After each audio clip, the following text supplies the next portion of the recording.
There is a specific kind of assassination that leaves no blood on the floor. It is the perfect crime, precisely because the victim never realizes he is being murdered. In fact, as the blade slides in, the victim smiles. He thanks his killer. He fiercely defends the very mechanism that is quietly draining the life out of him. This is the velvet dagger. It is the weapon of choice for a world that wants to neutralize you without ever having to engage you in a fair fight. Since you were old enough to understand language, you have been force-fed a remarkably dangerous lie. You were told that the ultimate goal of a man's life is to arrive at a state of absolute ease. You were taught to view comfort as the trophy at the summit of the mountain. Work hard, they said, so that one day you can finally stop. Amass enough resources so you can secure the soft landing, the plush couch, the frictionless existence. You are conditioned to believe that hardship is an unfortunate glitch in the human experience, and that escaping it is the highest possible form of success. It is the most expensive psychological trap you will ever step into. The architects of power, the men who actually pull the levers of this world, operate on a much colder, much darker truth. They know that if you want to permanently break a strong, dangerous man, you never attempt to take everything away from him. That only makes him desperate. That only sharpens his teeth. No, if you want to break him, you give him absolutely everything he desires. You do not fight the lion. You toss heavy, rich meat into his cage day after day until he forgets he was ever a predator at all. You feed him until the sheer memory of the hunt feels like an unnecessary burden. Right now, I want you to pause and look closely at the architecture of your own life. When was the last time you were genuinely hungry? Not just for a meal, but physically and mentally starved for a victory. Look at the softness of your routine. Look at the instant gratification waiting in your pocket, in your kitchen, on your screens. Most men listening to this are already bleeding out from the velvet dagger, completely convinced that they are simply enjoying the harmless rewards of modernity. But history has a very different name for what is happening to you. Let us rewind to the spring of 215 BC. Picture an army marching out of a walled city. This is the Carthage war machine, commanded by Hannibal. But as they emerge from the gates, something is terribly wrong. The men are sluggish. Their posture is heavy. The terrifying aura that had frozen the blood of their enemies just 6 months prior has completely evaporated. They have forgotten how to be lethal. Half a year before this pathetic march, these exact same men had pulled off the impossible. At a blood-soaked field called Cannae, they executed a masterpiece of butchery. They completely surrounded and exterminated the largest, most formidable fighting force the Roman Republic had ever assembled. It was a kinetic, brutal display of supreme human endurance. These were men who had dragged elephants over the frozen, jagged peaks of the Alps.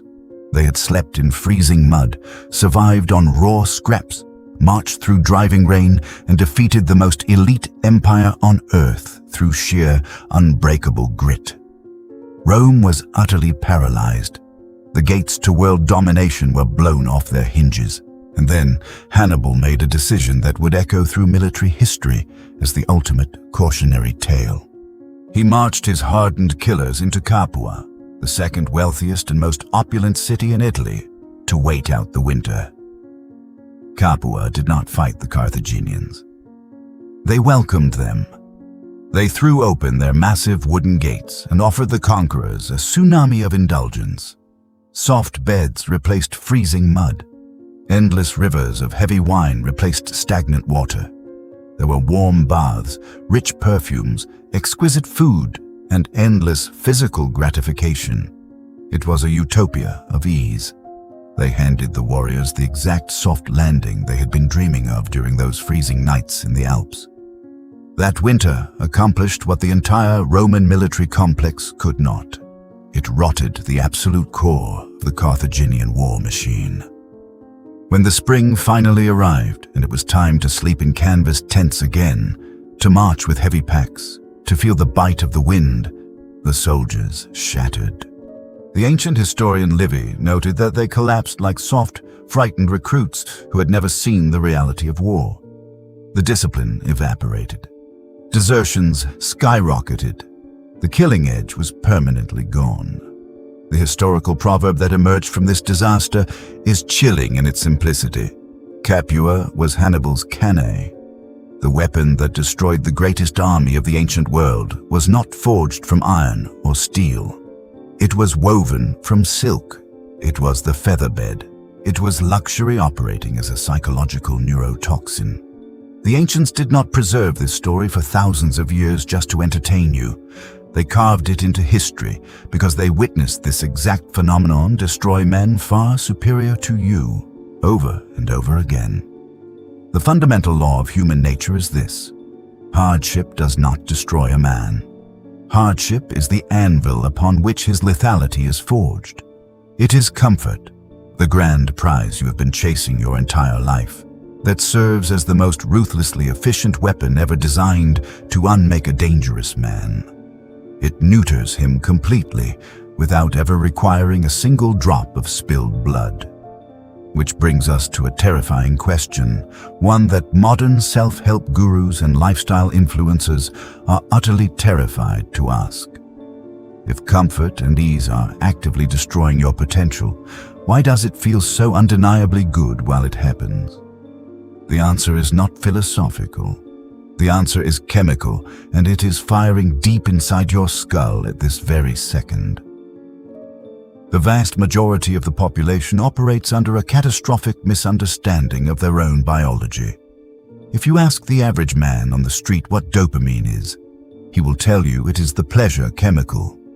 He believes it is the warm rush of satisfaction that floods the brain when you finally get what you want. This is entirely false. Dopamine is not the reward.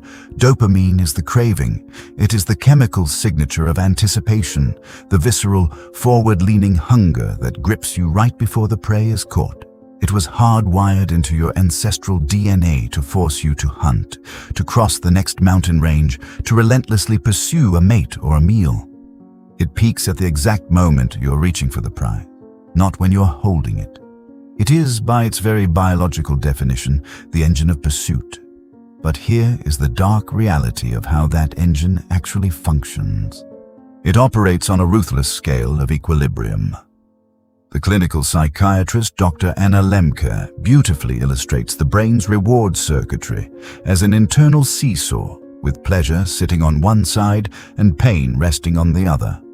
When you aggressively slam that seesaw down on the side of pleasure, your brain, which prioritizes internal balance above all else, does not just let you enjoy the high. It violently fights back. It floods the opposite side of the scale with psychological pain to level things out. Neuroscientists refer to this as the opponent process mechanism, and it comes with a brutal, inescapable tax. The brain never stops pushing exactly at the point of balance. It always overshoots. It forcefully tips you past neutral and dumps you into a chemical deficit. You're intimately familiar with this overshoot, even if you never knew its name. It is the hollow, gray emptiness you feel immediately after physical gratification. It is the restless irritability that sets in after a weekend of binge-watching. It is the subtle dread that gnaws at you when the scrolling stops. You have been treating that low-grade misery as a separate problem, but it is not. It is the invoice for the cheap pleasure you just consumed. And when you habitually tip that scale, with sugar, endless digital validation, or a dozen minor dopamine spikes before you even step out of the shower, your brain begins to defend itself. It down-regulates. It destroys its own receptors to mute the deafening noise. You do not end up living in a state of continuous euphoria. You end up incapable of feeling anything at all. The clinical term is anhedonia. You reach a point where you need extreme stimulation not to feel like a god, but simply to feel normal. To just barely drag yourself up to the baseline where everyone else is standing effortlessly. Do not mistake this for an accidental byproduct of modern life. the men who design the digital landscape you inhabit, the tech billionaires, the behavioral psychologists, the developers. Understand this chemical seesaw perfectly. They weaponized it. Look at the glowing rectangle in your hand right now, or the screen you're staring into as you listen to this. You think of it as a tool, but it is not. It is a highly sophisticated dopamine extraction device, engineered in a laboratory to keep you in a perpetual state of deficit, relentlessly pulling the lever for a payoff that never actually satisfies. This hijacking of your pursuit engine leads to a second, far more disturbing biological trap. It actively rewires what you are physically capable of desiring. In 1956, an evolutionary biologist named Frank Beach formally documented a bizarre phenomenon that he jokingly named after a former president, known today as the Coolidge effect. The experimental setup is legendary and has been replicated across almost every mammalian species. You place a male rat in a cage with a receptive female. He will mate repeatedly until he is utterly exhausted. He reaches a point of complete physical and neurological saturation. You could not force him to continue. His drive is entirely extinguished. But the moment you drop a brand new, novel female into that exact same cage, the exhaustion vanishes instantly. He is fully, violently revived. The dopamine in his brain, which had flatlined with the familiar mate, spikes to astronomical levels. The biological drive was never actually about the physical act itself. It was entirely bound to the concept of novelty. Now take that primitive, deeply ingrained biological circuitry and map it onto the modern world. For the entirety of human history, novelty was exceptionally rare. It was expensive. A new mate, a new territory, a new visual stimulus. These things required immense physical risk, violence, or exhaustive travel. Your dopamine receptors were calibrated for an environment where true novelty might present itself a few times a year, and only if you bled for it. Then, we constructed the infinite novelty machine and handed it to you for free. An endless, hyper-stimulated scroll of new faces, new bodies, new outrages, and new dopamine spikes, delivered at the speed of light. Each swipe teaches your primitive mind that the next hit might be slightly better than the last. The horror of modern hyperstimulation is not that it is addictive in the traditional sense. It is that it demands a relentless escalation. The appetite is never satisfied. It simply mutates, demanding levels of extreme novelty that the physical world is fundamentally incapable of providing. This is the exact moment a man destroys his own potential. He does not just waste his time. He completely recalibrates his internal hardware around a synthetic stimulus that no real woman, no actual career milestone, and no physical victory can ever compete with. He will sit across a table from a woman who genuinely loves him, or look at a business he successfully built and feel nothing but a low-frequency hum of suffocating boredom. He assumes the world has lost its color. He believes his job is dull, his partner is uninteresting, and his life is lacking. He will spend decades desperately searching the external world for the thing that will finally make him feel alive, completely unaware that he intentionally burned out the very psychological machinery required to feel it. But we have been discussing this as if it is merely a tragic accident of modern abundance. It is time to drop that polite illusion. Because for thousands of years, weaponized pleasure was not an accident. It was a precise, calculated strategy of control. How do you permanently neutralize a rival you cannot defeat by brute force? This is the oldest, most dangerous question in the game of power. Assassination is crude. Killing a formidable man makes him a martyr. It sparks blood feuds. It invites the ruthless vengeance of his sons. The lesser kings throughout history tried the blade, and they spent their entire reigns desperately trying to extinguish the fires they started. But the truly cunning architects of power, the ones who intimately understood the dark psychology of human nature, found a much more elegant solution. You do not lock an ambitious, dangerous man in a freezing dungeon. You lock him in a palace. Look at the Ottoman Empire. To prevent bloody civil wars between royal brothers, they engineered a system called the cafes, translated simply as the cage. It was a gilded, inescapable prison buried deep inside the Topkapi Palace. The potential heirs were locked away, but they were not tortured. Instead, they were deliberately drowned in concubines, exquisite feasts, silk robes, and absolute mind-numbing luxury. The psychological result was devastating. When the time finally came for any of them to rule, they were utterly incompetent, lethargic, and weak. They had been softly euthanized by pleasure. You take a man with the fire to raise an army, and you give him an existence so perfectly saturated with comfort that his ambition quietly dissolves into apathy. Instead of plotting a rebellion, he is deeply concerned with choosing between vintage wines. He becomes completely harmless to the establishment. More importantly, he will violently defend the very cage that holds him, simply because the bars are made of gold. Conquered kings were historically given lavish pensions for this exact reason. A soft life is a far more reliable prison than an iron one, because the prisoner no longer desires to escape. Now, pull back and look at the invisible cage that has been constructed around you.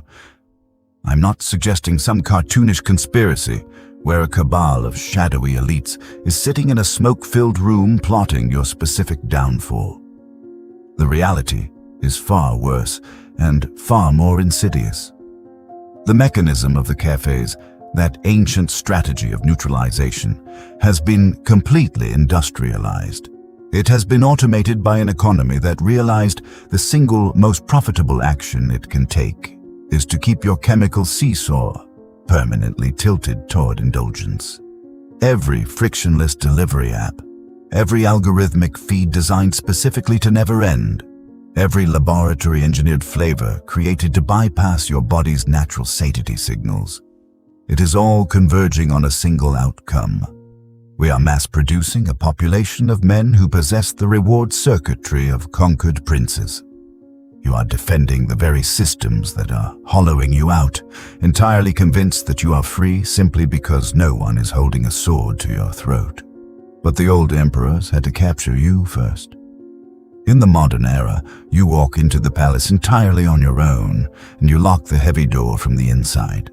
The men who saw this psychological trap coming documented it 2 millennia ago, but we ignore them because their truths are highly uncomfortable. Take Seneca. He was one of the wealthiest men in Rome. He was the chief advisor to the emperor. He had unrestricted access to every depraved indulgence the ancient world could produce. His warnings about comfort hit harder, precisely because he wasn't speaking from the sterile, detached vacuum of a monastery. He was standing in the epicenter of absolute luxury, watching exactly what it did to the men around him. In his writings, Seneca drew a razor-sharp distinction that modern society has completely erased. He separated voluptas, the cheap, frantic, external buzz of fleeting pleasure, from gaudium, the deep, unshakable internal joy that stems from living with absolute mastery over oneself. Voluptas, he warned, is a wild animal. If you do not keep it on a choke collar, it does not lead to more pleasure. It drags you headlong into misery. The blind pursuit of comfort always collapses into its opposite. But Seneca's most terrifying observation was what luxury does to the physical nervous system. He watched the Roman elite pamper themselves into complete helplessness. Heated floors, exotic feasts, lives entirely insulated from even the slightest friction. He realized a dark truth. Comfort does not fortify a man. It thins his walls. The more you shield a man from hardship, the smaller the hardship required to completely break him. A man who has never experienced true cold will panic at a mild draft. A man who has never allowed himself to be hungry will emotionally collapse at a delayed meal. Look at the modern male. Look at yourself. A man who cannot tolerate a room without climate control or a momentary drop in his Wi-Fi signal is a man who is already owned. If you have engineered your life to completely avoid discomfort, you have unwittingly handed the control codes of your mind to anyone who threatens your ease. This is not just a minor character flaw. This is the exact anatomical breakdown of how a man becomes a slave. If the threat of losing your comfort makes you cave, your boss knows it. Your algorithms know it. Your addictions know it. Anyone who controls your next hit of dopamine holds a leash you cannot even see. You cannot hold a hard boundary, negotiate ruthlessly, or walk away from a bad deal if you are fundamentally incapable of sitting in the discomfort that those actions require. Your softness is literally a roadmap of where your enemies need to push. The Stoics did not embrace hardship because they were miserable ascetics. They embraced it because a man who has made voluntary alliances with pain is the only man in the room who cannot be manipulated by it. But there is a state of decay that exists even below the soft, manipulatable man. A final, terminal stage of the disease where a man stops being controllable and becomes something else entirely. A creature that doesn't even realize it has been conquered. And a philosopher with a hammer saw him coming over a century ago. Friedrich Nietzsche, the philosopher who famously diagnosed the modern condition with a hammer, was deeply terrified of the future. But the creature he feared most was not the bloodthirsty tyrant, the chaotic anarchist, or the ruthless criminal. He feared the man who had achieved perfect comfort. In his masterwork, Thus Spoke Zarathustra, Nietzsche sketched a prophetic nightmare that he called the last man. He intended this figure to be the most damning, repulsive endpoint of human evolution. The last man is the terminal product of a civilization that has elevated safety and comfort above all other human values. The last man has systematically eliminated all risk, all genuine hardship, and all physical danger from his existence. He secures a minor indulgence for the morning and a minor distraction for the evening. He is perpetually warm, perpetually fed, perpetually entertained, and completely insulated from the jagged edges of reality. He has, in his own mind, successfully invented happiness, and then Nietzsche delivers the detail that should freeze the blood in your veins. The last man blinks. It is a small, heavy, contented animal blink. There is zero fire in his eyes. There is no divine longing. He no longer carries enough internal chaos, tension, or unmet desire to create anything of value. Here is the true, deepening horror of the last man. He is a corpse that continues to breathe, but he does not know he is dead.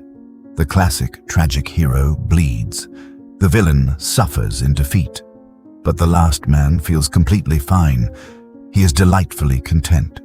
If you were to grab him by the shoulders and tell him that his soul has been hollowed out, he would look at you with mild confusion, blink that heavy blink, and return to his glowing screen.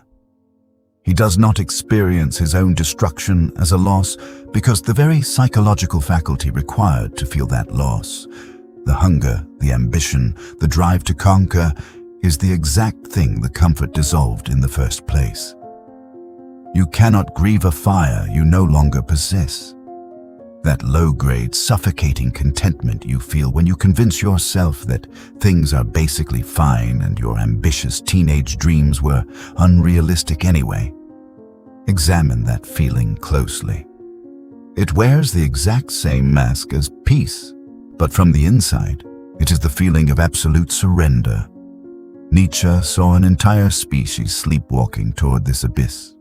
Decades later, the brilliant psychoanalyst Carl Jung saw the exact same collapse, but he observed it happening within the architecture of individual souls. Jung identified a specific archetype that the ancient Romans called the Puer Aeternus, the eternal boy. This is the man who unconsciously refuses to ever fully grow up. You know this man. Look in the mirror. You might be him. The tragedy of the eternal boy is that he is usually highly intelligent, incredibly charming, and overflowing with raw potential. But his entire identity is based on what he is going to do. He is always on the verge of finally writing the book, starting the brutal business, carving out the elite physique, or committing to the woman. But he never strikes the match. Jung's closest collaborator, Marie-Louise von Franz, observed that this man lives trapped in what she called the provisional life. He intentionally keeps every single door open. He refuses to plant his feet in the cold, hard soil of a singular reality, because to commit to one difficult path is to murder the intoxicating fantasy of all the other possibilities. But what actually keeps the eternal boy suspended in this delusional holding pattern, year after year, until his hair turns gray and his joints ache? It is the velvet dagger of pleasure. It is the constant, low-grade availability of cheap stimulation. Whenever the pain of his mediocrity begins to ache, whenever the dissatisfaction threatens to wake him up, he reaches for a frictionless hit of dopamine. The screen, the fast food, the chemical escape. That small hit releases the psychological pressure just enough to keep him from becoming desperate. And a man must be desperate to change. Because he has built an escape hatch for every moment of discomfort, he never has to land. So, he never does. Pause for a second. Look directly at your own timeline. When was the last time you were truly hungry for something? Not hungry for a meal, but starving for a conquest. When was the last time you locked on to a singular target, burned the ships behind you, and accepted the terror of potential failure without reaching for a distraction to numb the anxiety? The cultural critic Camille Paglia laid out a controversial, unbreakable truth about human history. She argued that absolutely everything monumental that men have ever built, the soaring cathedrals, the vast empires, the intricate symphonies, the rockets that pierced the atmosphere, was driven by a restless, aggressive, deeply unsatisfied energy. It is an internal violence that had to be redirected outward into creation because it could not be satiated internally. Greatness is quite literally hunger pointed at the sky. If you satisfy that primitive hunger cheaply and constantly with synthetic digital garbage, you do not free a man to focus on higher pursuits. You completely unplug his engine. The massive kinetic tension that would have demanded the building of a corporate empire or a physical masterpiece gets quietly, pathetically drained into a pixelated screen. A man whose desires are constantly satiated by illusions is a man without a mission, and a man without a mission is not relaxing. He is leaking his life force into the void.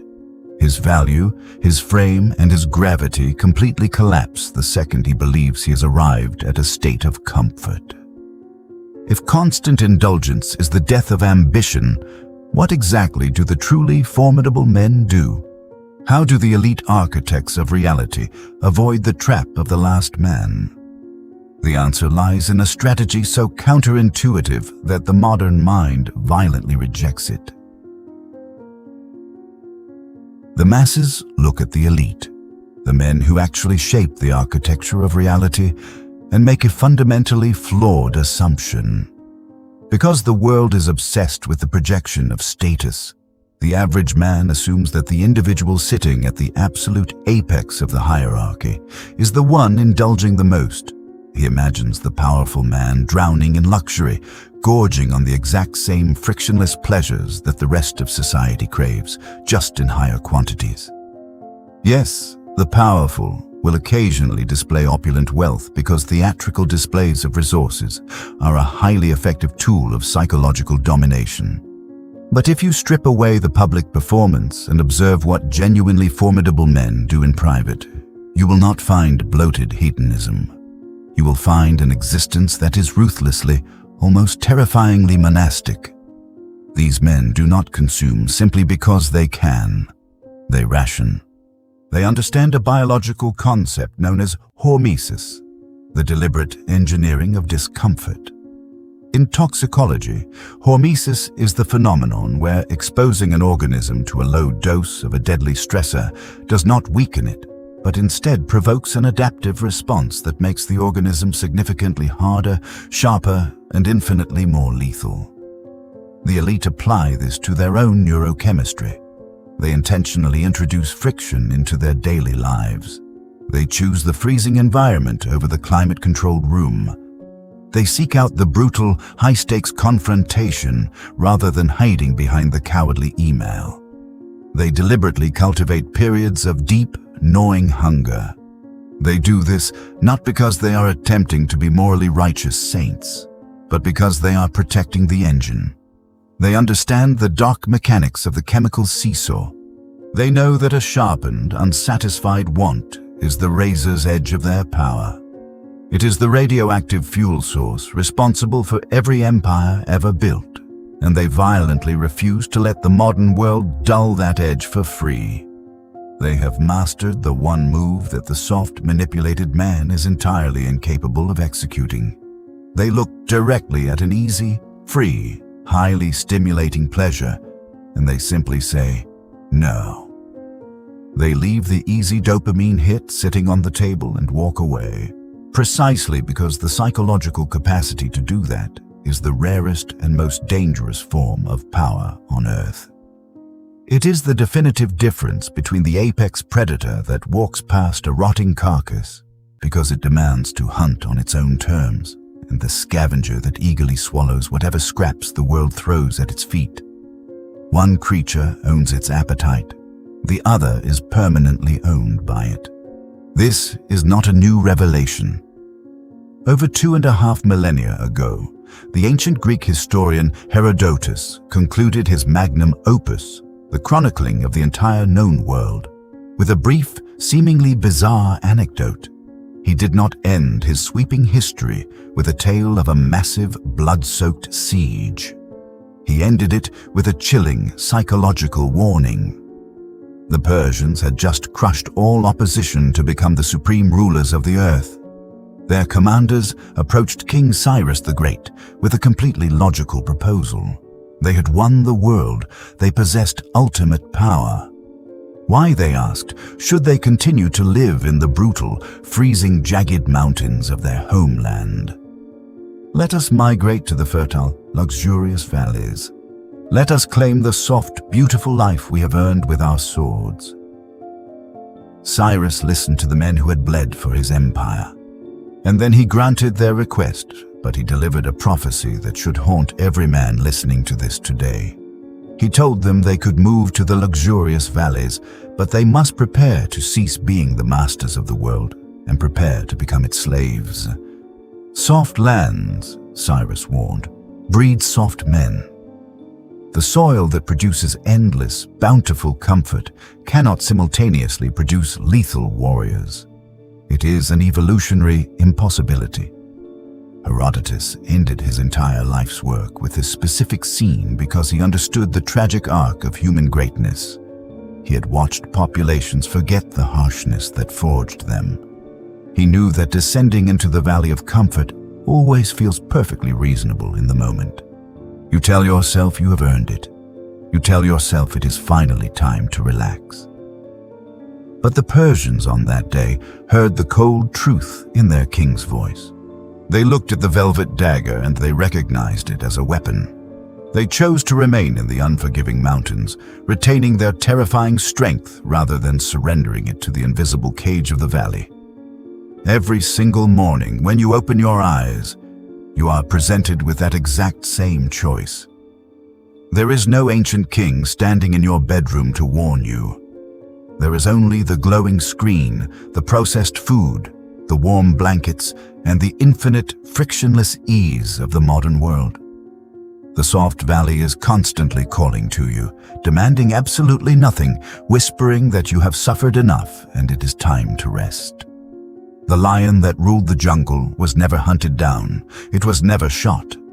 It was simply fed, piece by piece, until it grew fat, lazy, and docile.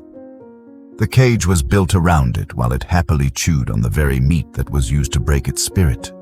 The velvet dagger is already inside you. The only question that remains is whether you still have enough raw, uncorrupted instinct left to remember that you were born to hunt. You have a choice to make right now. You can click away, open another tab, and slide right back into the warm, numbing bath of the provisional life. Or you can decide to starve the rat and feed the predator. If you want the psychological frameworks that the algorithm actively suppresses, the raw strategies of power and mental domination they do not want you to learn, the real work happens in the shadows. The Velvet Dagger sharpens its blade on Patreon. The link is in the description. Step out of the soft valley. Stay sharp. Stay dangerous.